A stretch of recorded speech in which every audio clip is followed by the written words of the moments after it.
Lubong Luwa Sura Lansong Ligwane Ladran Dude Lan Lui Lansong Lama Ladran Dude Vedwa Young Nine Niaji Fit Kujade Lan Yuche Vido One Queen Shiren Nia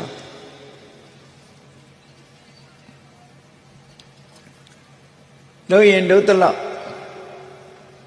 Tambuchi Mazwa Yashinine Pomowa Mupit Tajamu Luwa Yajare Puguriha Luwa go che Davido The Jamin Pia on Lota let Luwa Malota Jamamin Pia on Leve Luwa Malocha E Luloga Dega such a Remian Chipuswa let Luwa Malocha Payap Chipuswa let Luwa Malot Visicabura Chipuswa let Luwa Ega Tawaga Mahatawaga Surale Luwa Malocha If the much Tambuchi Ayari Yashirale Lubuaga Yara Tapsitamo Nadi Jamari Hachana Tuka Miasa Dolebe Lubualu Payavi Yao Lona Zwamashiu Napaya Jama Payalu Mishu Ludaga Chite Payada Shit Dajamu Lubuaha Beyago Webship a metre on Lona Malare Yendi Jitakup Todo Lubuama Shumpo Dwavi solution Gongolo Meala on Shumton Gongshona got the cow Gongshona got the cow to leave Powama Shumdwavi solution Tatan the Yalo Mouth Dajamu Powama Amaya on Tadi Josabi Tadi Tabi Josa Sanyaja Go Lene Tavido Sengas Nizanema Sayi Wuyi Ni Tai Surali Laude Tende Menivene Tulo Nide Waria Yatre on Lonida Hogala Shumbo Nidala Go Lubwa Yaraha Sise Osari Jong Yala Hachong Yadale Sensachi Lubwa Yaula de Puguria Isi Osajong Yara Lemhovu Dana Gondini Jong Yara Lemhovu Payadakini Pansin Belu Yara Lemhovu Golokere Gudu Kamu Yeswan Ajong Yala Yara Pit Dana Yeswan Tila Yeswan Ponyagriya Uturema Dana Tila Dainda the Kuya Josa Atojare Pokuria Lubong Luwa Yaja Sabi Kanjanga Maleti Sotare Dana Tila go Sonson Taman Pulogulushin Luchana Nachana Tiruya Tavata Bhavana go Poya on Lobesin Jamachana Ya Vipadana Bhavana go Poya on Lonemesin Nevan Chana Ya Along Longani Lubi Lulogama Piwa Shipio Tigani Tazanaronet Chundui Kama Puyu a Quinlandi County Todo Quinlan County Ludai Di Quinlango Tija Lazo Madi Madija the Dredger a Domachana a Domachadi Dredger a Quint opportunity look called it a Quint a Yeha Jashizwa Shida Yulem Hofu a Quint Yesura Mera Lemshi Senajili a Leon so that Queen Yetakuchi Napian and Nega Savi the Ditajila Menem Molin Lavis a Leon Yala Nitrello Eri Ni a Leon ha that the loan do Yani the last Payam Yani ni Windora native T. Leha Quedovi among Yolavia Queen is an item. Yare a kite sheet, Mayare a kite sheet. Yare a kite lima. Kubari Yalite lane, a junior trail, Mari look like the Lesura, Tika cha. Roluwa Suraleve နေမင်းကြီးထွက်ပေါ်လာတဲ့အခိုက်အတန့်မှာအလင်းရောင်အောက်မှာအကောင်အဆိုးအကြောင်းကျိုးခွဲခြားသိပြီးတော့လှုပ်ခွင့်ရှိတဲ့အချိန်ပိုင်းလို့ဒီလိုဆိုရမှာဖြစ်တယ်လူဘဝရနေတဲ့အချိန်မှာ human rights ဆိုလူအခွင့်အရေးတွေအကုန်ပြည့်ဝရှိတယ်လူရဲ့ human dignity ခေါ်တဲ့လူရဲ့ဂုဏ်သိက္ခာတွေလည်းအပြည့်ဝရှိတယ်ဒါနကောင်းမှုလုပ်ခြင်းလည်းဖြစ်တယ်သီလစောင့်တည်ခြင်းလည်းဖြစ်တယ်ကမ္မထာဘာဝနာအထုတ်ခြင်းလည်းဖြစ်တယ်သို့သောလောကလူသားတွေဟာထိုကဲ့သို့အခွင့်ကောင်းကြီးတွေရှိနေတော့လည်းပဲအခွင့်ကောင်းကြီးတွေကိုတတိမထားသည့်အတွက်ကြောင့်အခွင့်ကောင်းသည်နေမင်းကြီးသည်ရှေ့ကထွက်ပြီးဝင်သွားလို့အမှောင်ရောက်သွားသလိုပဲမှောင်သွားသလိုပဲအခွင့်ကောင်းသည်အချိန်တန်တော့ပျောက်ကွယ်သွားပြန်တာပဲဖြစ်တယ်ပေါ့မပျောက်ကွယ်ခင်ရအောင်ရှာလိုက်ရင်ရှာလိုက်မရှာလိုက်ရင်လွတ်သွားမှာအဲ့တော့လူဘဝတွေမှာအခွင့်ကောင်းနေဆိုတာဘာတွေတော့ဒီကနေ့ခေတ်ဘုရားဘာသာဝင်သူတော်စင်တွေရနေတဲ့အခွင့်ကောင်းကဘာလဲဗုဒ္ဓပါဒနဝမခဏလို့ခေါ်တယ်ဗုဒ္ဓပါဒဆိုတာဖျားပွင့်ပေါ်နေတဲ့နဝမဆိုတာကိုကူမြောက်ခဏဆိုတာအခွင့်ကောင်းဖျားပွင့်ပေါ်ခြင်းလို့ဆိုတဲ့ကိုကူမြောက်အခွင့်ကောင်းလို့ဆိုလိုတာကအခွင့်အရွေးမကောင်းတာကရှစ်ခါကြုံပြီးတော့အခွင့်ကောင်းဆိုတာကိုကူမြောက်တစ်ချိန်ပဲကြုံကိုခါမှတစ်ခါပဲအခွင့်ကောင်းရှိတယ်လို့ဒီလိုဆိုလို့တယ်အခွင့်မတာတာကရှစ်ခါအခွင့်တာတာကတစ်ခါနော်မတာတဲ့အခွင့်တွေကအလွန်များအခွင့်တာတာအလွန်နေဒါကိုဩဃာတထဲမှာရပြည့်၈ပါးဆိုပြီးတော့လူတွေကဆူတောင်းနေကြဆူတောင်းရုံပဲဆူတောင်းနေတာကိုဟာအဲ့ဒီရပြည့်၈ပါးကအခုလွတ်နေသလားမလွတ်ဘူးလားလို့စဉ်းစားတဲ့ပုဂ္ဂိုလ်ရှာနော်ရပြည့်၈ပါးဆိုတာတရားဓမ္မကျင့်သုံးမှုအခွင့်မသာတဲ့အခါ၈မျိုးကိုဆိုလိုတယ်တေချာစဉ်းစားကြည့်နော်လောကမှာဖျားပွင့်နေတဲ့အချိန်မှာနော်ဖျားပွင့်နေတဲ့အချိန်မှာတရားတူဟာငရဲကြနေမယ်ဖျားဖူးခွင့်တရားနာခွင့်တရားကျင့်ခွင့်ဒါနလုပ်ခွင့်သီလဆောက်တည်ခွင့်မရှိတော့ခွင့်မရှိဆုံးရှုံးသွားပြီကောင်းမြတ်တဲ့အခွင့်တွေလက်လွတ်ဆုံးရှုံးသွားအဲ့ဒီလိုအခါမျိုးမှာတရိษံဖြစ်နေဆုံးရှုံးသွားပြန်ပြီ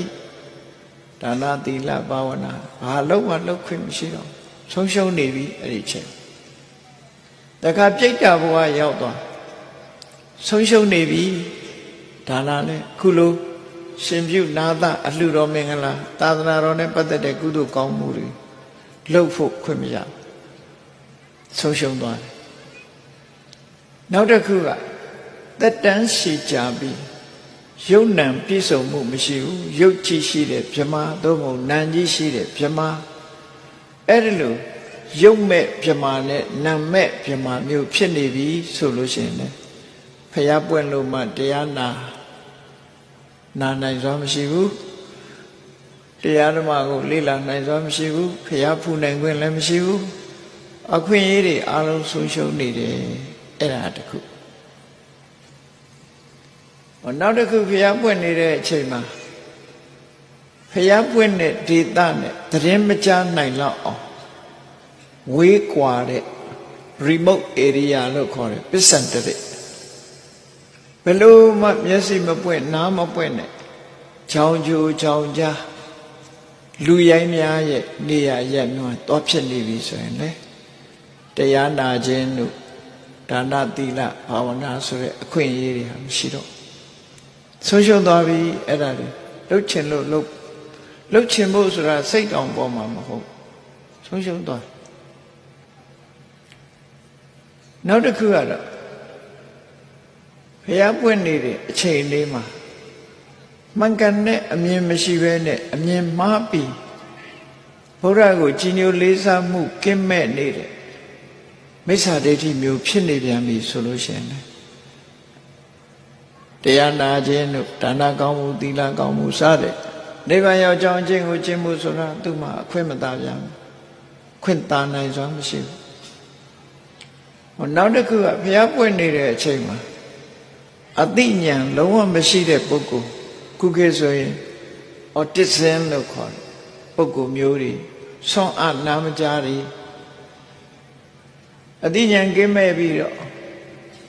မွေးလာကြတဲ့ကကြက်မပြည့်တဲ့ပုဂ္ဂိုလ်မျိုးတွေဖြစ်နေပြီဆိုရင်လည်းနားလည်နိုင်စွမ်းမရှိဘူးကောင်းတဲ့အလုပ်ကိုသိနိုင်စွမ်းမရှိဘူးခွင့်ရည်တွေဆုံးရှုံးတယ်ခုနှစ်ခုခွင့်ရည်ဆုံးရှုံးနေတာဘုရားပွင့်တဲ့အချိန်မှာဆုံးသွားတာခုနှစ်ခုနောက်တစ်ခုကတော့ကိုကအသိဉာဏ်ရှိတဲ့လူဖြစ်တဲ့သို့တော့ဘုရားကမပွင့်ဘူးဆိုလို့ရှိရင်ဘုရားဟောတရားကြားနာလို့မရနိဗ္ဗာန်ရဲ့အကြောင်းအကျင့်ကိုကျင့်ကြလို့လည်းမရဘူးအဲ့ဒါလည်းပဲကြီးမားတဲ့အခွင့်အရေးဆုံးရှုံးမှုကြီးတရားလို့ဆိုပြီးတော့အခွင့်မသာတာအလုံးပေါင်းလိုက်တော့၈ခုအဲ့ဒါကိုရပ်ဖြစ်၈ပါးလို့ခေါ်တယ်နော်ဘုရားပွင့်နေတဲ့အချိန်မှာ၁ငရဲမှာဖြစ်နေခြင်း၂တိရစ္ဆာန်ဖြစ်နေခြင်း၃ပြိတ္တာဖြစ်နေခြင်း၄တက်တန်းရှိတဲ့ရုပ်မဲ့နာမဲ့ရှုပ်တာရှိတဲ့မြမနာတာရှိတဲ့မြမမျိုးဖြစ်နေခြင်း၅ဘုရားတရားနဲ့ဝေးလံတဲ့တောခြုံကြားဒေသများမှာတွားရောက်ပြီးတော့ဖြစ်ပေါ်နေခြင်းနဲ့၆အယူမဝါဒမှားယွင်းနေခြင်းခွန်အသိဉာဏ်ကင်းမဲ့သူဖြစ်ခြင်းဘုရားပွင့်နေတဲ့အချိန်မှာဘုရားဘယ်လိုပွင့်ဒီပုဂ္ဂိုလ်ဟာမြတ်စွာဘုရားရဲ့အဆုံးအမရဖို့ခွင့်လမ်းမရှိတော့မွေးကလေးကမျက်စိနှလုံးအလင်းမရခဲ့တဲ့ပုဂ္ဂိုလ်တယောက်ဟာနေရဲ့အလင်းရောင်ဟာအသုံးဝင်မှုသူ့အတွက်ဘလောက်ပဲနေထွက်သည်ဖြစ်စေမထွက်သည်ဖြစ်စေသူ့ဘဝမှာအမြဲတမ်းမှောင်နေတယ်မျက်စိမရှိလို့မမြင်ရလို့သူ့အတွက်မှာအလင်းဟာလက်ကားဖြစ်အဲ့ဒါလိုပဲမြတ်စွာဘုရားပွင့်လာပြီမဲ့လို့အခုပြောခဲ့တဲ့ပုဂ္ဂိုလ်9ယောက်ဟာလက်ကားသားဖြစ်သွားတယ်အခွင့်အရေးတွေဆုံးရှုံးသွားတယ်နောက်တစ်ယောက်ကတော့အသိဉာဏ်ရှိတဲ့လူတော့ဖြစ်ပါရဲ့အဲ့ဒီအချိန်မှာဘုရားမပွင့်ဘူးနိဗ္ဗာန်ရောက်ကြောင်းတရား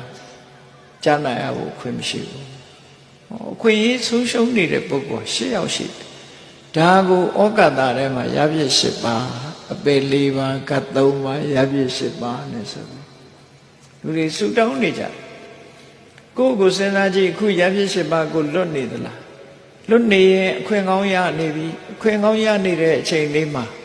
လူတိုင်းဟာအခွင့်အရေးကိုအခွင့်အရေးမှန်သိရလားလို့ဆိုမသိသေးဘူးဘာလို့လဲ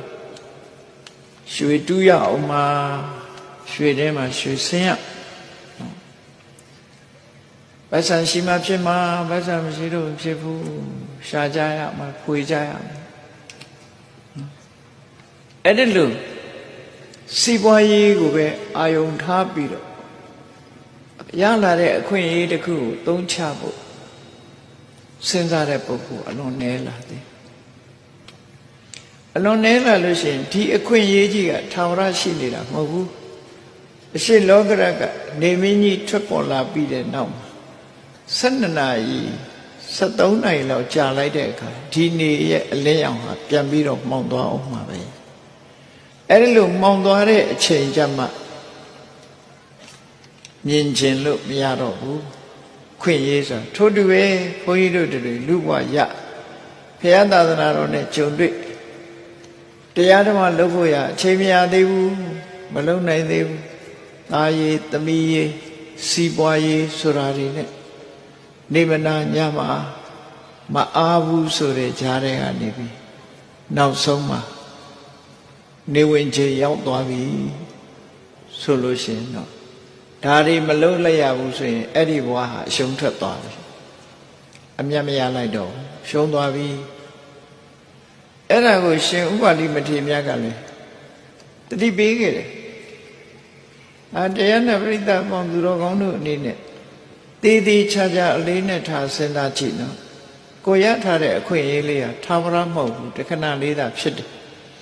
အခုရထားတဲ့ဖျားပွင့်တဲ့အချိန်မှာအသိဉာဏ်ရှိတဲ့လူဖြစ်နေကြပြီဖျားတရားတော်တွေလည်းနာခွင့်ရတယ်ဒါနကောင်းမှုသီလကောင်းမှုအခုလိုသာသနာပေါင်းဝင်ပြီးတော့ရှင်ယဟန်ဆိုတာပြုခွင့်ရနေကြသို့တော့လောက်ကြသလားလူတိုင်းလုံနိုင်သလားဆိုမလုံနိုင်ဘူးတခြားကိစ္စတွေနဲ့တဘဝမှာအချိန်ဖြုံးနေကြအဲ့ဒါကိုရှင်ဥပါလိမထေရမြတ်ကတတိပေးဆုံးမခဲ့တဲ့စကားလေးကိုမှတ်ထားဖို့လို့မာဝောခဏံဝိရာဒေထမင်းတို့တွေတဲ့အခွင့်ကောင်းတွေကိုလွဲချော်မသွားစေကြနဲ့အခွင့်ကောင်းအချိန်ကောင်းလေးတွေကိုလက်လွတ်ဆုံးရှုံးမသွားစေချနဲ့ခွင့်ကောင်းကိုခွင့်ကောင်းလို့သိထားကြဆိုတဲ့မလောက်ခဲနေရင်အသုံးမချရင်အခွင့်ကောင်းဟာသူ့ဟာသူသွားတော့လွတ်တော့မှာပဲလွတ်တော့မှာအသုံးမချပဲနဲ့နေရင်လည်းကုံသွားမှာပဲသူကတော့အဲ့ဒီခွင့်ကောင်းကိုလွဲချော်မသွားကြစေနဲ့ခဏတိတာဟိသောစတိအခွင့်ကောင်းကိုကျော်လွန်သွားတဲ့ပုဂ္ဂိုလ်တွေခွင့်ကောင်းကိုကျော်လွန်သွားတယ်ဆိုတာခရီးသွားတဲ့ပုဂ္ဂိုလ်တယောက်ဟာ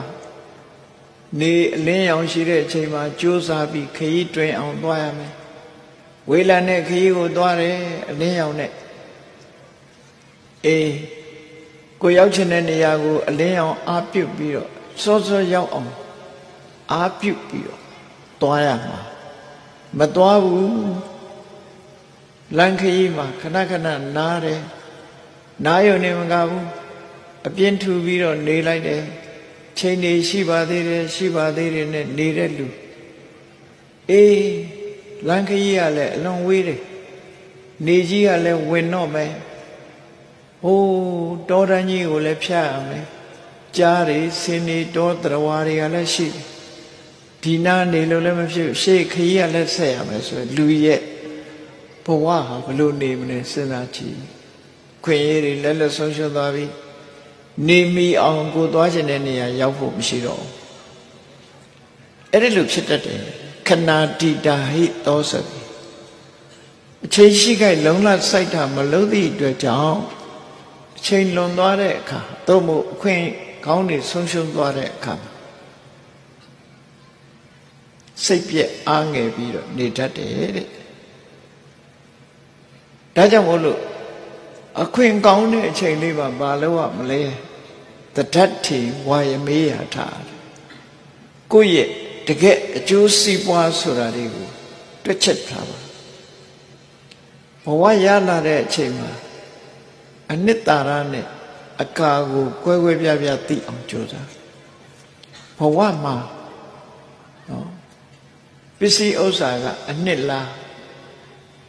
စီးစိမ်ဥစ္စာတွေကအနှစ်လားဒါနသီလဘာဝနာဆိုတဲ့ကုသိုလ်တရားတွေကအနှစ်လားဆိုတာစဉ်းစားကြည့်အနှစ်ရှုဆိုတာထာဝရပိုင်ဆိုင်မှုရှိပြီးကိုယ့်အတွက်ရည်ရှည်အကျိုးပြုတာအနှစ်အကာဆိုတာခဏလေးဘယ်အရာပဲဖြစ်ဖြစ်အကာဟာခဏလေးနဲ့ပြတ်တယ်အနှစ်ဆိုတာကြာရှိခံအဲ့တော့ကြာရှိခံတဲ့ဟာကိုလုပ်မလားတတန်းတူတဲ့အရာနဲ့ပဲအချိန်ကုန်သွားမလားဒါကိုစဉ်းစားဖို့လို့တတန်းတူတဲ့အရာနဲ့အချိန်ကုန်လို့ရှိရင်အနှစ်မရလိုက်ပဲနဲ့အကာနဲ့ပဲဆုံးသွားဒီလိုဆိုလိုတာပေါ့နော်အဲ့တော့အကာဆိုတာဘာတွေတော့လောကလူသားတွေဟာစီးပွားဥစ္စာတွေကြီးပဲရှားနေမယ်ဆိုရင်အကာတွေပဲရှားတယ်လို့ပြောတယ်ဘာဖြစ်လို့တော့ချမ်းသာရင်မသုံးရဘူးလားဆိုသုံးရပါလေတိုက်တွေတဲကားတွေဝဲနော်စိတ်မကြဘူးလားကြပါအဲ့ဒါတခဏလားထာဝရလားလို့ဆိုတခဏလေးပဲမကြခင်ပဲ ဘဝတစ်ခုဆုံးသက်သွားရင်အားလုံးပြစ်ထားခဲ့တာအနှစ်သာရဆိုတာမဟုတ်ဘူးလို့ဆိုလို့ပိုင်ဆိုင်မှုတွေစဉ်းစားကြည့်ယာဓုကုန်သိမ့်စည်းစိမ်ဥစ္စာယာဓုဆိုတာဒီပဲနဲ့ကိုယာဓုရှိတဲ့အချိန်လေးကတခဏလေးယာဓုကျသွားလို့ရှိရင်ပူဆိုးယာဓုမရှိတော့ဘူးဆိုလို့ရှိရင်ရှိသမျှခွင့်ရည်တွေကုန်သွားစည်းစိမ်ဥစ္စာလည်းထို့တူပဲပိုင်ဆိုင်တဲ့အချိန်လေးသာမော်လို့ကြွားလို့သုံးလို့ဖြုံးလို့နေနိုင်တယ်မရှိတော့ဘူးဆိုလို့ရှိရင်သွားပြန်ရောသူကတခဏအရာတွေကိုထာဝရထင်ပြီးတော့အချိန်တွေအများကြီးပေးလိုက်မယ်ဆိုရင်တခဏပဲအကာတွေနဲ့ပဲဆုံးသက်သွားမှာဖြစ်တယ်ဒါကြောင့်မို့အနှစ်သာရကိုရအောင်ယူရမယ်အနှစ်သာရကိုရအောင်ယူတဲ့အခါကိုယ်ခန္ဓာကိုယ်ရဲ့အနှစ်သာရဆိုတာပစ္စည်းဥစ္စာရဲ့အနှစ်သာရဆိုတာဘာလဲဒီစီးပွားဥစ္စာရှာလို့ရတဲ့ထဲကဒါနကောင်းမှုပြုလိုက်ပြီဆိုရင်ဒါအနှစ်သာရအဲ့ဒါကြတော့ကိုယ်ပိုင်သွားပြီဒါနကောင်းမှုလုပ်လိုက်တယ်ဖျားတဲတယ်ကြောင်းဆောက်တယ်ရှင်ပြုတယ်လှူမှုတမ်းမှုတွေလုပ်တယ်ကြေးရွာလမ်းမတွေခင်းတယ်အများကောင်းကျိုးအတွက်အသုံးချတယ်အများအကျိုးအတွက်အသုံးချတယ်ဒါနကောင်းမှုကိုရထားတဲ့ကိုပိုင်ထားတဲ့ပစ္စည်းကိုမျှဝေပြီးတော့လူတွေတန်းနေပေးတယ်ကမ်းတယ်ဟောတာကအနှစ်ကိုရလိုက်တာပဲဖြစ်တယ်ကျန်တဲ့ဟာတွေကမသေးခင်လေးပဲပိုင်ဆိုင်တော့လဲသေသွားရင်ကုန်ပြစ်ခဲ့ရမယ်ဒီလိုဆိုလို့ထာဝရမဟုတ်ဘူးတခဏမြတာအတိုင်းအတာတစ်ခုရတာကိုပိုင်ဒါနကောင်းမှုကြတော့တဘွားလည်းမကနှစ်ဘွားလည်းမကတန်တရားရှိသမျှနိဗ္ဗာန်ရသည့်တိုင်အောင်ဣဒံမေပုံညာနိဗ္ဗာနတပစ္စယောဟောတုသောမို့ဣဒံမေပုံညာအာသဝခေယဝဟံဟောတုလို့ဆိုလိုက်ရင်ကိုလုပ်ခဲ့တဲ့ကုသိုလ်ကောင်းမှုလေးဟာနိဗ္ဗာန်မရမချင်းကိုယ်ကိုစွန့်ခွာသွားမှာမဟုတ်ဘူးကိုယ်နဲ့အတူရှိနေမှာဖြစ်တယ်ပစ္စည်းဥစ္စာတွေဆိုတာကိုယ်ကိုစွန့်ခွာသွားမှာဒါကြောင့်မို့လို့ပစ္စည်းကတော့လဲလူကိုစွန့်တယ်လူကတော့လဲပစ္စည်းကိုစွန့်တချို့ကလူမသေးခင်ပစ္စည်းတွေဆုံးရှုံးသွားလူသေးလို့ပစ္စည်းကဆုံးရှုံးလူကတော့လဲသေပြီးတော့ပစ္စည်းတွေထားခဲ့ရပစ္စည်းကတော့လဲလူကိုထားပြီးတော့ပစ္စည်းဆုံးရှုံးတဲ့နောက်ဖြစ်ပေါ်သွားပစ္စည်းဆိုတာအဲ့ဒီအတေပဲဒါကြောင့်မို့ခိုင်မာမှုမရှိဘူးခိုင်မာမှုမရှိတဲ့ပစ္စည်းတွေကဒါနဆိုတဲ့ကုသိုလ်ဆိုတဲ့အနှစ်သာရကိုထုတ်ယူလိုက်ပြီဆိုလို့ရှိရင်ဒီလူဟာတော့အမြတ်ရလိုက်ပြီလို့ပဲအောင်မရပစ္စည်းဥစ္စာတွေကအမြတ်ကိုထုတ်ယူလိုက်တာလို့အနုဆိုရင်အရှုံးနဲ့ပဲပြီးသွားမှာပဲဘဝနောက်တစ်ခုကိုယ်ခန္ဓာကိုယ်ကြီးကျမ်းမာနေတယ်ငယ်ရွယ်တဲ့အချိန်လေးမှာအားရှိတယ်ဖြတ်လက်တယ်လုံနိုင်ကိုင်းနိုင်နေရှိတယ်အဲ့ဒီအချိန်မှာအပြင်းထူပြီးတော့ကောင်းကျိုးချမ်းသာရစေနိုင်တဲ့ဘုရားတရားသံဃာဝေယဝိဆအလုပ်တွေမလုပ်ဘူးအများကျိုးကိုယ်ဒီလက်ရောက်ဆောင်ရွက်ပေးတာမရှိဘူးကိုယ်ခန္ဓာကိုယ်အများအတွက်အသုံးချတာမျိုးမလုပ်ဘူးဆိုလို့ရှိရင်ကိုယ်တဏ္ဍာမှာရှိတဲ့ဒီခွန်အားတွေဟာထာဝရရှိနေမှာမဟုတ်ဘူးကျမ်းမာရေးနဲသွားရင်ပြုတ်ကွဲလာတာမလှုပ်နိုင်မရှားနိုင်ဖြစ်လာပြီဆိုတော့မှအများအတွက်လှုပ်ခြင်းလို့ဖះကြောင်ကန်သွားခြင်းလို့မရတော့ဘူးခန္ဓာကိုယ်မကြက်ခိုင်တဲ့အချိန်ကြတော့မှဘာတစ်ခုမှဝေယဝိသကုသိုလ်ပါစာယနာကုသိုလ်ဆိုတဲ့ကုသိုလ်မျိုးတွေလုံနိုင်စွာမရှိတော့ခန္ဓာကိုယ်ဆိုတာဟာထာဝရမဟုတ်ဘူးတခဏမြတာဖြစ်တယ်အသက်အရွယ်နုပြိုနေတဲ့အချိန်လေးဟာတခဏတာမြတာဖြစ်တယ်ထာဝရမဟုတ်ဘူးအဲ့ဒီအချိန်ပိုင်းလေးမှာနော်ကိုချင်းတိလခန္ဓာကိုယ်အားကိုသုံးချပြီးတော့ပင်မခံပြီးတော့အစာခံပြီးတော့ဥပုံနေတိုင်းမပြတ်ဥကိုဆောင်လိုက်တယ်၅ပါးတိလနေ့စဉ်လုံးအောင်နေတယ်ကိုချင်းတရားတွေကောင်းအောင်လုပ်တယ်စာရိတ္တတိလတွေလုပ်တယ်ဆိုရင်ဟောဒီ တနေ့တစ်ချိန်ကျတော့အိုမင်းပျက်စီးသွားမဲ့ယုတ်ခန္ဓာကိုယ်ကြီးကသီလဆိုတဲ့အနှစ်သာရကိုရအောင်ရှုလိုက်ရတယ်ဒီလိုဆိုလို့လေနော်ဖះရှိခိုးတယ်ခန္ဓာကိုယ်ကရလိုက်တဲ့အနှစ်ပဲဖះစေရီတွေးလိုက်တာနဲ့လက်အုပ်ချီတယ်ရှိခိုးတယ်ခန္ဓာကိုယ်အသုံးချပြီးတော့ကာယဝန္ဒနာနှုတ်ကရွတ်ဆိုတယ်ဝစီဝန္ဒနာအဲ့ဒါလို့လှုပ်တာကာယဒွါရဝစီဒွါရကိုသုံးချပြီးတော့ကုသိုလ်တွေလှုပ်တယ်မိမိတဲ့သီလကုံသမာဓိကုံပညာကုံကြီးတဲ့ပုဂ္ဂိုလ်မျိုးတွေကိုလက်အုပ်ချီမိုးရှိခိုးတယ်သူတို့ရဲ့ဝေယဝိစာတွေလှုပ်တယ်ကိုယ်ခန္ဓာကိုယ်ကိုသုံးချပြီးတော့ကုသိုလ်တွေရလိုက်တယ်အဲ့ဒီရလိုက်တာကမှအနှစ်သာရလို့ဆိုတယ်ခန္ဓာကိုယ်ကြီးကတော့ယောဂဝေဒနာနှိမ့်ဆက်တဲ့အခါပဲဖြစ်စေအိုမင်းရင့်ရော်သွားတဲ့အခါပဲဖြစ်စေမလုံနိုင်မကင်နိုင်မလှုပ်နိုင်မရှားနိုင်သည့်အထိအောင်နောက်ဆုံးမှာအိပ်ရတဲ့ဘုံဘုံလဲသည့်အထိသူဟာပြောင်းလဲပြီးတော့သွားမှာဖြစ်တယ်အဲ့ဒီလိုမပြောင်းလဲခင်ကုသိုလ်ခန္ဓာကိုယ်ကိုသုံးချပြီးတော့ကုသိုလ်ရအောင်လုပ်ရမယ်ဒီလိုဆိုလို့တယ်နော်ဒါကြောင့်မို့ကျမ်းမှာတန်ဆွမ်းနေတဲ့အချိန်အများအကျိုးဆိုတာတွေလုပ်ရတယ်ကိုပြီးရင်ပြီးအတ္တတရောကြိုးစားဖရာတရားတန်ခါယရဏ၃ပါးကိုထိလက်ရကြိုးစားအထုတ်ပေးခြင်းဟာအနှစ်သာရကိုရယူခြင်းအဲ့ဒီလိုမှမရလိုက်ဘူးဆိုရင်အရှုံးတွေ့မှာပဲဖြစ်တယ်အမြတ်မရလိုက်ဘူးလို့ပြောနောက်တစ်ခုအသက်ရှင်နေတယ်လူတွေဟာအသက်ရှင်နေသုံးတာလေကိုယ်တဏ္ဍာမှာတတိတရားတွေတူပွားလာအောင်ပညာတွေတူပွားလာအောင်မဖြစ်သေးတဲ့တတိမဖြစ်သေးတဲ့ပညာမဖြစ်သေးတဲ့သမာဓိတွေတူပွားလာအောင်လုပ်လို့ရတာဖြစ်တယ်ပေါ့အဲ့ဒီအချိန်လေးမှာလှုပ်လိုက်မှမလှုပ်လိုက်ဘူးဆိုလို့ရှိရင်လည်းပဲသိဆုံးသွားတဲ့အခါအသက်ရှင်တုန်းလေးမှာဘာမှမရလိုက်သည့်အတွက်ကြောင့်အရှုံးပေါ်သွားနိုင်သေးတယ်ဒါကိုပြောတာတဒတ်ထေဝါယမေယထာကိုယ့်ရဲ့အကျိုးတရားတွေကိုရအောင်ကြိုးစားထုတ်ကြတဲ့ခနောဝပฏิပါတိတောလှုပ်ဖို့အခွင့်အလန်းကြီးဟာသင်တို့ရဲ့ထံမှာတကယ်လက်တွေ့ရထားပြီဆုတောင်းနေရတာမဟုတ်ဘူးအခုရပြည့်၈ပါးကလွတ်နေပြီရပြည့်၈ပါးကလွတ်နေပြီအေးဘုံဘဝမှာအမျက်ထွက်ဖို့အတွက်အခြေအနေကောင်းတွေကြည့်လိုက်အောင်တခါ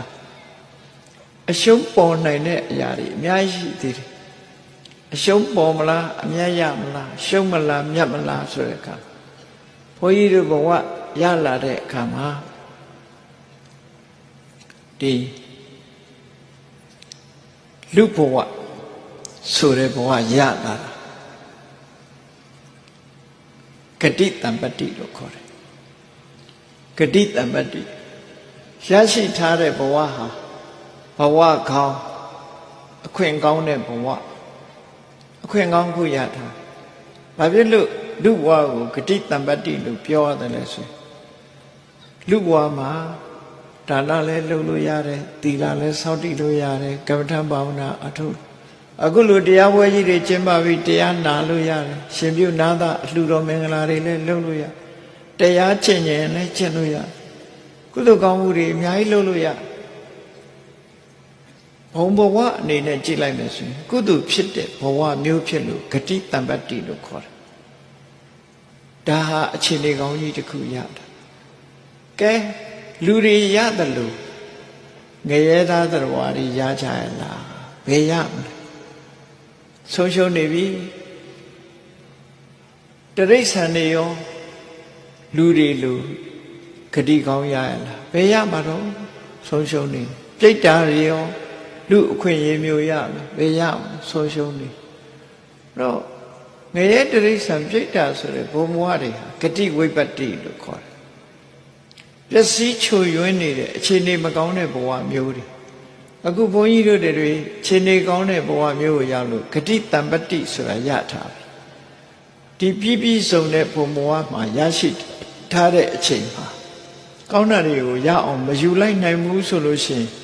မရတာချင်းအတူတူဖြစ်မယ်ငရဲဘုံကငရဲသားတွေနဲ့တူတူဖြစ်သွားလိမ့်မယ်တရိစ္ဆာန်တွေနဲ့တူတူဖြစ်သွားလိမ့်မယ်ပြိတ္တာတွေနဲ့တူတူဖြစ်သွားလိမ့်မယ်မရတာချင်းတူတူဖြစ်သွားဒါကြောင့်မို့ဂတိတံပတ္တိရနေတဲ့အချိန်မှာအမြတ်ရအောင်ကြိုးစားနှုတ်ဆိုရင်အရှုံးပေါ်လိမ့်မယ်ဂတိဝိပတ္တိရောက်သွားရင်ဘယ်လိုမှလုပ်လို့မရတဲ့အတွက်ကြောင့်အမြတ်ဆိုတာထွက်ဖို့မရှိနိုင်နောက်တစ်ခုကဘာလို့ဆိုရင်ကာလတံပတ္တိကာလတံပတ္တိဆိုတာအချိန်ခါကောင်းခွင့်ကောင်းကြီးတို့အချိန်ခါကောင်းအခုမြန်မာနိုင်ငံမှာဆိုလို့ရှိရင်ခုဒီဒေသမှာနေတဲ့ပုဂ္ဂိုလ်တွေဟာအေးချမ်းချမ်းနဲ့တရားနာနိုင်တယ်နေ့စဉ်နဲ့အမျှကိုယ်စီးပွားကိုရှာပြီးစားနိုင်တယ်ကာလတမ္ပတ္တိလို့ခေါ်တယ်စစ်ဖြစ်နေတဲ့နေရာမှာရောက်နေတဲ့လူတွေစစ်ပြေးဒုက္ခတဲ့ဘဝရောက်နေဒုံဒုံတိုင်းတိုင်းတဏ္ဍတန်ကြားထဲမှာပြေးလွှားနေရတဲ့ပုဂ္ဂိုလ်တွေဟာကာလတမ္ပတ္တိပဲဖြစ်ဘူးမဖြစ်သည့်အတွက်ကြောင့်တရားပွဲလုပ်ချင်လို့မရဘူးတရားနာချင်လို့လည်းမရဘူးဒါနသီလဘာဝနာကုသိုလ်ကောင်းမှုတွေလုပ်ချင်လို့မရဘူးအသက်လူပြီးရှောင်ပြေးနေရတဲ့အနေအထားမျိုးတွေဖြစ်တယ်စစ်ဖြစ်နေတဲ့နိုင်ငံတွေစစ်တလင်းနဲ့ရောက်နေတဲ့ပုဂ္ဂိုလ်စဉ်းစားတာကြည့်ကာလဝိပတ္တိခြေနေကောင်းနေဆုံးရှုံးနေအဲ့ဒီအချိန်မှာအရှုံးပဲရမယ်အမြတ်မရနိုင်ခုချိန်မှာမလုတ်ဖဲနေမယ်အချိန်ကကောင်းရဲ့တန်းနဲ့မလုတ်ဖဲနေရင်ဘဝမှာအချိန်ပိုင်းတွေဆုံးရှုံးနေတယ်လို့ကိုယ်လည်းပဲဆုံးရှုံးသူဖြစ်သွားနိုင်တယ်စစ်ဖြစ်နေတဲ့ဒေသမှာရှိကြတဲ့ပုဂ္ဂိုလ်တွေရဲ့စစ်တွင်းကာလမှာဆုံးရှုံးရတယ်လို့မလုတ်ဖဲနေတဲ့ပုဂ္ဂိုလ်ဟာလည်းပဲအရှုံးနဲ့ပဲရင်ဆိုင်ပါပဲအမြတ်တစ်ခုမှရမှာမဟုတ်ဘူးဒါကိုလည်းအလေးထားပြီးတော့စဉ်းစားကြည့်ဒါကြောင့်မို့ကာလတံပတ္တိနဲ့ဂျုံတဲ့အချိန်မှာကုသိုလ်ကောင်းမှုလုပ်ဖို့အရေးကြီးတယ်နောက်တစ်ခုကတော့ဥပရိတံပတ္တိနဲ့ဥပရိဝိပတ္တိလို့ခေါ်တယ်ဥပရိဆိုတာကိုယ်ခန္ဓာကိုယ်မှာကိုယ်အင်္ဂါချွတ်တဲ့တာမရှိဘူးပြည့်ပြည့်စုံစုံအနေထားမျိုးရှိအေးလုံနိုင်တယ်ကိုင်းနိုင်တယ်အသိဉာဏ်ရှိတယ်မျက်စိကောင်းတယ်နားကောင်းကောင်းတဲ့မျက်စိကောင်းတဲ့ဘက်မှာသုံးချပညာသင်တဲ့ဘက်ကိုသုံးချနားကောင်းလို့တရားနာတယ်ဘောဓုတ္တတွေရှိဖို့အထုတယ်ကောင်းတဲ့ဘက်မှာသုံးချအဲ့ဒါလို့ဥပရိတမတိပြည့်စုံနေတဲ့နေရာမှာကောင်းတဲ့နေရာမှာအသုံးချအမြတ်ရအေးကောင်းတဲ့နေရာမှာအသုံးချဘူးနားကောင်းတယ်တချင်းကြီးပဲစွတ်ဖိနားထောင်နှစ်ချက်ထဲမှာထိုးထားပြီးတော့တနေ့ကုန်အဲ့ဒါဒိမ့်ဒိမ့်တောင်းတောင်းနဲ့နေတဲ့ပုဂ္ဂိုလ်တွေလည်းရှိတာဘာအမြတ်မှရမဟုတ်ဘူးမျက်စိကောင်းတာကိုဖျားဖူးရမယ်ပညာရှာရမယ်အစားဂိမ်းဆော့ဘာတစ်ခုမှရမှာမဟုတ်ကောင်းတဲ့မျက်စိလေးဟာကောင်းတဲ့ဘက်ကိုသုံးချမျက်စိကိုအကြောင်းပြုပြီးအရှုံးနေတာပေါ်တာအပျော်လောက်ပဲမျက်စိနဲ့ကြည့်ပြီးဂိမ်းဆော့နေလို့ရှိရင်အပျော်ရတဲ့အနေထားလေးသာရှိတယ်ပျော်ရာကပြီးသွားဘာမှမရတော့ပြီးအမြတ်ရအောင်မျက်စိကိုသုံးချခြင်းအမြတ်ရအောင်နားကိုသုံးချခြင်းဆိုတာရှိဖို့လိုတယ်ဒါဥပရိတံပတ္တိအစတည်းကမျက်စိမပါဘူးနားလည်းမကောင်းဘူးဆိုတဲ့ပုဂ္ဂိုလ်တွေဟာ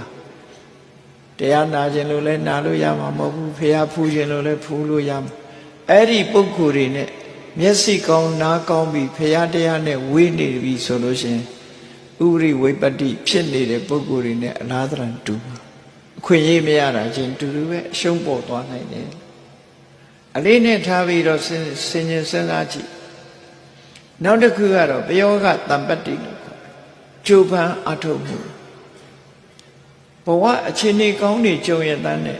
အလုပ်ကြိုးစားလုပ်ရမှာမလုပ်ဘူးပြင်းကြီးဖင်နွယ်နေတယ်လုံလဝီရိယကင်းမဲ့နေတယ်ဘာတစ်ခုမှအောင်မြင်မှာမဟုတ်ဘူးဘဝမှာအရှုံးနဲ့ပဲရင်ဆိုင်ပြီးအမျက်ဆိုတာမဖြစ်လာနိုင်ဘူးဟော အဲ့တော့ပယောဂဝိပတ္တိဖြစ်ရင်အရှုံးနဲ့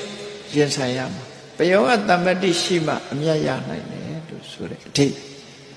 ဒါတွေကလည်းဆူတောင်းနေရတာမဟုတ်ပဲနဲ့ကိုယ်တိုင်လက်တွေ့သုံးချ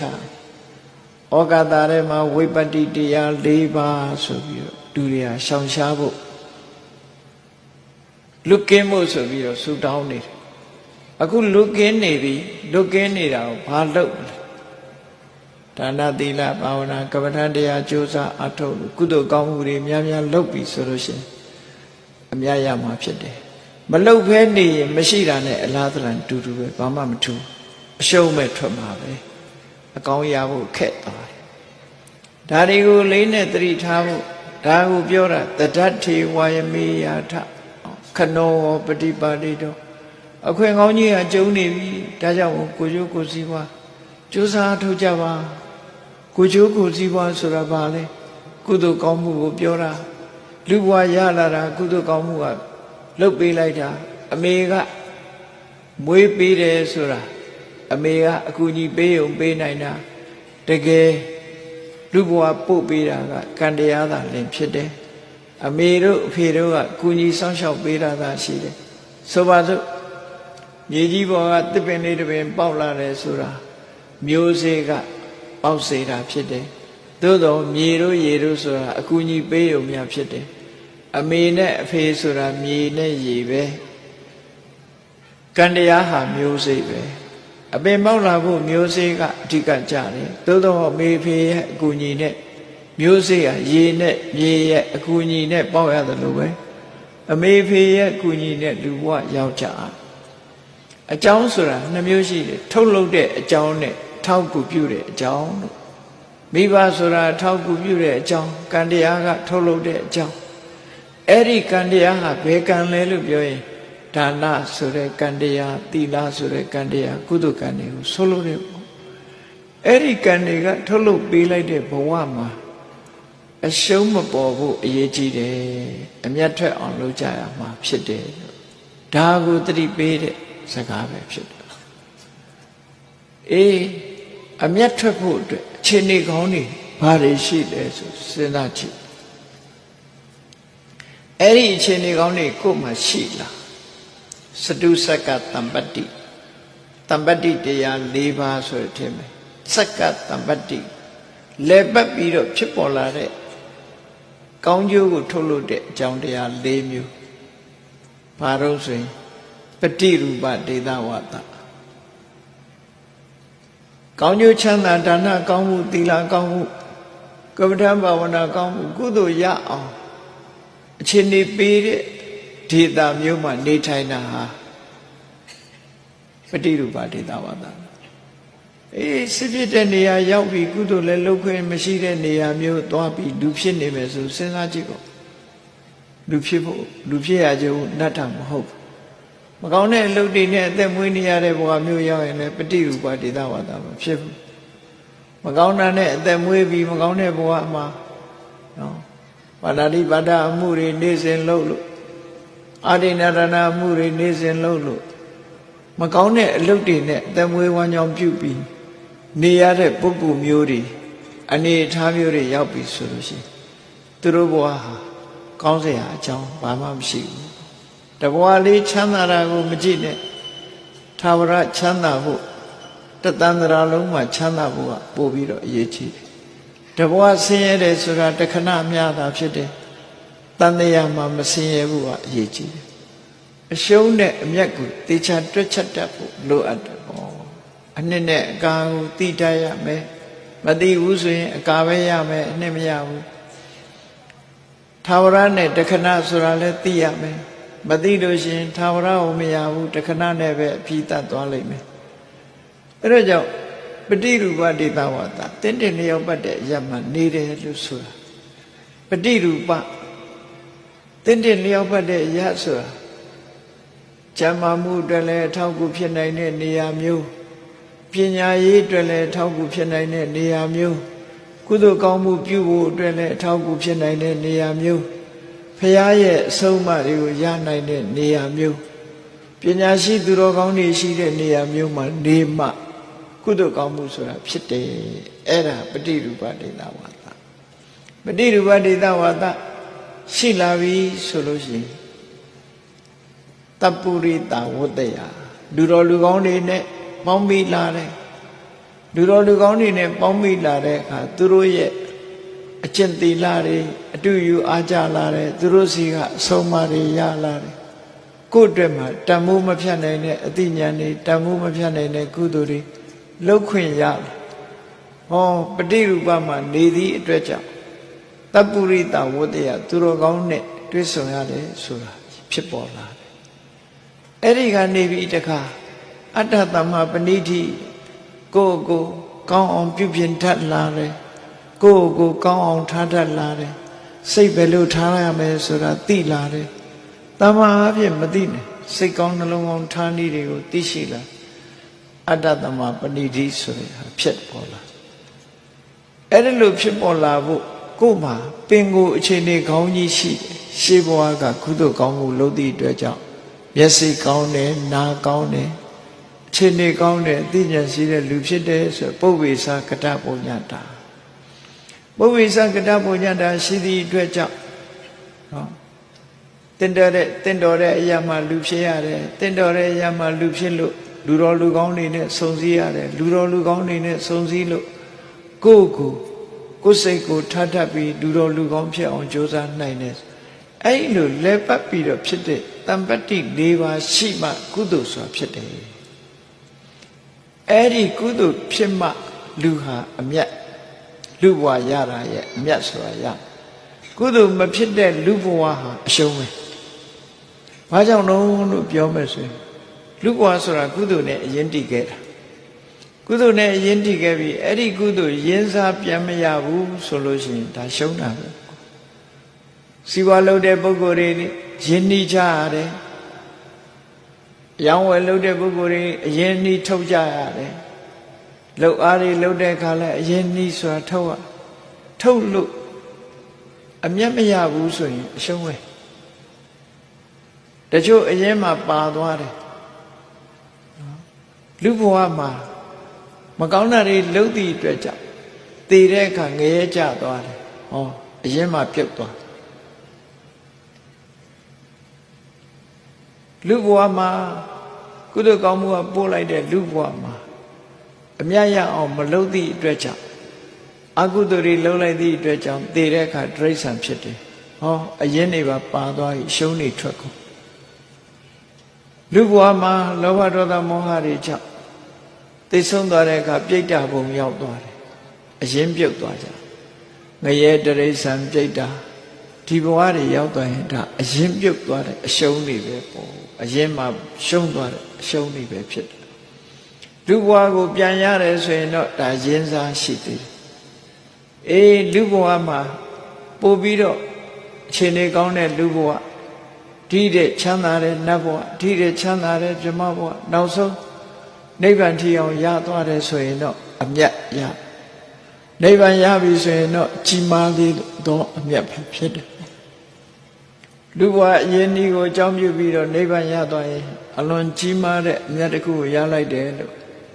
ဒီလိုမှတ်သားရမှာဖြစ်တယ်အဲ့တော့ဒုတိယဘဝရောက်ဘဝတစ်ခုရထားတဲ့အခါမှာအရှုံးမပေါ်ကြစေနဲ့အရှုံးနဲ့အမြတ်ကိုတွက်တတ်ကြပါစေကုသိုလ်မရဘူးဆိုရင်အရှုံးမယ်အကုသိုလ်တွေများသွားရင်အရှုံးမယ်အရင်မှပြုတ်လိုက်မယ်လူဘဝမှာကုသိုလ်ကောင်းမှုမှာဘာမှမလုပ်လိုက်ဘူးဆိုရင်အရင်မှပြုတ်သွားလိမ့်မယ်ကုသိုလ်မလုပ်ဖဲနေလို့ရှိရင်လည်းပဲနော်အရှုံးပေါ်လိမ့်မယ်အကုသိုလ်တွေလုပ်ရင်တော့အရင်မှပြုတ်လိမ့်မယ်ဒီလိုမှတ်တာအရင်ပြုတ်သွားတဲ့အရှုံးနဲ့အရင်ချန်တဲ့အရှုံးလို့ဒီလိုအရှုံးနှမျိုးခွဲခြားမှတ်သားထားစီးပွားလုပ်တဲ့အခါမှာသိန်း100ရင်းလို့အမြတ်မထွက်ဘူးသိန်း100ပဲပြန်ရတယ်ဆိုရင်ဒါအရင်သိန်း100ရင်းလိုက်တာအကုန်လုံးပြောင်းသွားတယ်ဆိုရင်ဒါအရင်ပြုတ်တယ်သိန်း100ရင်းလိုက်တာကသိန်း1000ဖြစ်သွားပြီဆိုရင်အမြတ်ပဲအဲ့ဒါလိုပဲလူဘဝမှာရှင်းထားတဲ့အရင်လေးတစ်ခုပြုတ်မသွားအောင်ဘာတွေလုပ်ရမလဲ အရင်ကိုပြုတ်စေတာဘာတွေလဲဒါကိုသိဖို့လိုတယ်အကုသိုလ်တွေအလုပ်တွေကိုလုပ်မယ်ဆိုရင်အရင်ပြုတ်တယ်ကုသိုလ်ကောင်းမှုတွေလုပ်မှရင်စားပြန်ရပြီးအမြတ်ထွက်နိုင်တယ်ဆိုတာကိုအလေးနဲ့ဆင်ញင်သုံးသပ်ပြီးတော့မှတ်သားထားတဲ့နဲ့မှတ်သားထားပြီးတော့ကိုရရှိတဲ့ကိုဟာကိုအမတ်တမဲ့မနေပဲနဲ့အမြတ်များများရအောင်ကြိုးစားအထောက်ဒါကြောင့်မို့ရှင်မြူနာသအလှတော်မင်္ဂလာလှူကြတယ်ဆိုတဲ့နေရာမှာလှူတဲ့ပုဂ္ဂိုလ်ဟာလေကိုယ့်အတွက်ကုသိုလ်ကောင်းမှုတွေလုပ်သည့်အတွက်ကြောင့်အရင်နှီးတဲ့ဖြစ်ပေါ်လာတဲ့အမြတ်တွေလို့ပြောလို့ရရှင်ပြုခံတဲ့ပုဂ္ဂိုလ်တွေကလည်းအပျော်ဝဋ္ဌာမဟုတ်ဘဲနဲ့သာသနာပေါ်မှာမြတ်စွာဘုရားရဲ့အဆုံးအမဖြစ်တဲ့ကိုချင်းသီလကိုချင်းသီလကိုကိုယ်၌တည်လိုက်တာတရက်ပဲရရနှစ်ရက်ပဲရရသုံးရက်ပဲရရဆိုတာလို့ကိုချင်းသီလပြည့်ပြည့်ဝဝရအောင်ကြိုးစားဖို့တော့လိုအပ်တယ်ကိုချင်းသီလရပြီဆိုရင်တော့ဒါအမြတ်လို့ဆိုရမှာဖြစ်တယ်လူဘဝမှာနေတော့ကဒီလိုသီလမျိုးမရှိခဲ့ဘူးယဟန်ဖြစ်မှရှင်ဖြစ်မှသီလမျိုးရတယ်ဆိုရင်ဒါအမြတ်ပဲပြည့်စုံအောင်ကြိုးစားအထောက်အမှာဖြစ်တယ်အဲ့ဒီလိုမလုပ်လို့ရှင်အရင်ပြုတ်သွားနိုင်သေးတယ်အေးဒါကြောင့်မို့အလှတကာလူမာတွေကလည်းအမြတ်များများရဖို့အလှတကာလူမာတွေရဲ့လှမှုတမ်းမှုကိုလက်ခံပြီးတော့ရှင့်အဖြစ်ယဟန်ဖြစ်ခံတဲ့ပုဂ္ဂိုလ်တွေကလည်းပဲအမြတ်ရကြဖို့အတိအသီးယူတတ်ဖို့အတိညာရှိဖို့တတိထားတတ်ဖို့ဒါအရေးကြီးတယ်ပေါ့အဲ့လိုမဟုတ်ဘဲနဲ့တာမန်လိုယူလို့စီမျိုးလုပ်တယ်လို့ဆိုလို့ရှိရင်ကတော့အမြတ်များများရမှာမဟုတ်ဘူးဘယ်ကိစ္စပဲဖြစ်ဖြစ်အတိညာနဲ့လုပ်ရတယ်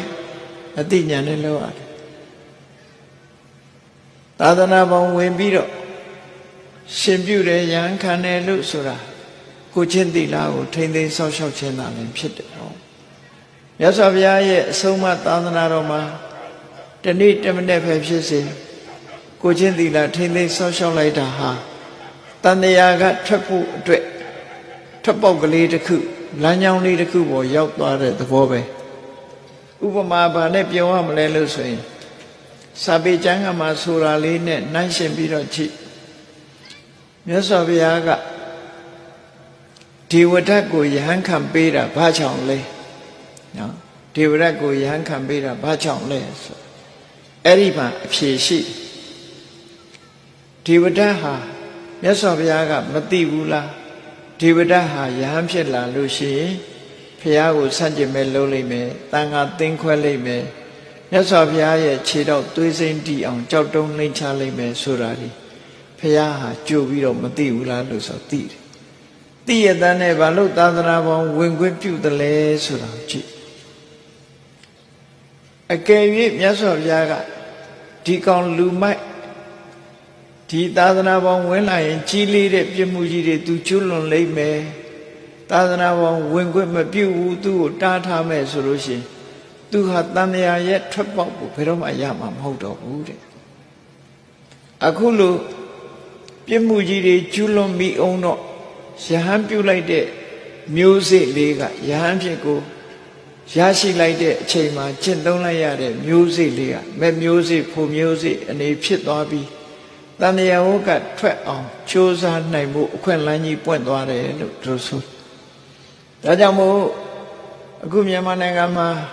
လူဖြစ်လာလို့ရှင်ပြုကြတယ်ဒုံလဘယဟန်ခံကြတယ်အဲ့လိုလှုပ်တဲ့ပုဂ္ဂိုလ်တွေလည်းစဉ်းစားကြည့်မယ်ဆိုလို့ရှိရင်တော့သာသနာပေါင်းဝင်ပြီးအစဉ်ထာဝရမနေနိုင်ကြတော့လည်းပဲခိတ္တခဏသာသနာပေါင်းဝင်ပြီးတော့အလေးနဲ့ထားပြီးတော့ကျင့်ကြံကြိုးကိုအထုတ်မယ်ဆိုလို့ရှိရင်နိဗ္ဗာန်မျိုးစိတ်မဲ့မျိုးစိတ်ဖို့မျိုးစိတ်လေးသူတို့ရဲ့တဏ္ဍမှာရရှိသွားနိုင်တယ်လို့ဒီဝတ္ထုကိုထောက်ထားပြီးတော့မှတ်သားထားနိုင်တယ်ပေါ့ဒုံလဘယဟန်ခံလိုက်သဖြင့်နောက်တန်တရားမှာဒါလေးကအထုံလေးပါလာပြီးတော့တလန်းကလေးတစ်ခုဖြစ်သွားမျိုးစိတ်ကလေးတစ်ခုဖြစ်သွားပြီးတန်တရားဝတ်ကလွတ်ဖို့ရအတွက်အခွင့်အလမ်းလေးတစ်ခုဖန်တီးပေးနိုင်ဒ ဒါဘာကြောင့်ပြောရလဲလို့ဆိုလို့ရှိရင်ကတ္တဗဘုရားလက်ထက်တုန်းကအမျိုးသားနဲ့အမျိုးသမီးတွေဟာမြတ်စွာဘုရားဟောတဲ့တရားထဲမှာနံယုတ်ဆိုတဲ့စကားလုံးကိုအမှတ်မှတ်ရရကြားခဲ့ရတယ်မှတ်သားခဲ့ရတယ်ဂေါရမမြတ်စွာဘုရားလက်ထက်ရောက်လာတဲ့အခါဂေါရမမြတ်စွာဘုရားကသူတို့မေးတဲ့မေးခွန်းထဲမှာဘိက္ခုဆိုတာဘာကြောင့်ခေါ်တာတုံးလို့မေးတော့အေးနံယုတ်ပေါ်မှာအစွဲလန်းကင်းတဲ့ပုဂ္ဂိုလ်ဘိက္ခုလို့ခေါ်တယ်လို့နံယုတ်ဆိုတဲ့စကားလုံးနဲ့ဆက်ဆက်ပြောလိုက်တဲ့အခါမှာအနာဂံအဖြစ်ကိုရောက်သွားတယ်ဒါလေးကမျိုးစိအထောက်အကူဖြစ်တယ်လို့သူဆိုတယ်နော်အဲ့ဒါအမှန်တမ်းအရေးကြီးတယ်အခုလည်းပဲနော်ရှင်မပြုတ်နိုင်သေးတဲ့ကလေးတွေရှင်ဘဝရောက်အောင်လုပ်ပေးလိုက်တယ်ဆိုတာမျိုးစိကလေးတွေရပါစေနော်မမျိုးစိဖို့မျိုးစိတန်တရားဟုတ်ကလက်နိုင်တဲ့အခွင့်အလမ်းကလေးတွေသူတို့ရင်ထဲနှလုံးထဲရောက်သွားပါစေဆိုတဲ့အလူတကာလူမတွေကအဲ့ဒီရည်ရွယ်ချက်နဲ့လုပ်အောင်မှဖြစ်တယ်သာသနာ့ဘောင်ဝင်တဲ့ရှင်လောင်းရဟန်းလောင်းတွေကလည်းပဲအဲ့ဒီစိတ်ဓာတ်မျိုးမွေးရမှာဖြစ်တယ်ပေါ့အဲ့ဒီလိုမှနှုတ်နှဝအကျိုးကျေးဇူးရရှိပြီးကောင်းကျိုးချမ်းသာတွေရမှာအေးအလူရှင်ဆိုပြီးတော့မောဖို့ကြွားဖို့လည်းမဟုတ်ဘူးကုသိုလ်ကောင်းမှုလုပ်ပြီးတော့ဘဝမှာအမြတ်ရအောင်တို့တွေကြိုးစားကြရမှာဆိုတာဟာအဓိကဖြစ်တယ်တရားချစ်ခင်သူတော်စင်ပြိဿအပေါင်းတို့လူတိုင်းဟာအခွင့်ကောင်းဆိုတဲ့လူဘဝဂတိတမ္မတိဆိုတဲ့လူဘဝကောင်းကိုရရှိပြီးတော့နေကြပြီရရှိထားတဲ့ဘဝလေးမှာအသုံးချကြရအမြတ်ရအောင်ကုသိုလ်ကောင်းမှုတွေကိုကြိုးစားအထောက်အမှာဖြစ်တယ်အရှုံးအရင်ပြုတ်နိုင်တဲ့အကုသိုလ်တရားတွေကိုရှောင်ကြရမှာဖြစ်တယ်အကုသိုလ်တရားတွေကိုရှောင်ရှားလို့ကုသိုလ်တရားတွေတိုးပွားအောင်ကြိုးစားနိုင်မှသာလျှင်အရှုံးနဲ့အမြတ်ထဲမှာအရှုံးမရှိအမြတ်ကိုသာရရှိနိုင်ကြမှာဖြစ်လို့မိမိတို့ဘဝမှာနော်အရှုံးမဲ့ပြီးအမြတ်တွေများများရအောင်တတိကြီးစွာထားပြီးကြိုးစားအားထုတ်နိုင်ကြပါစေကုန်သတည်း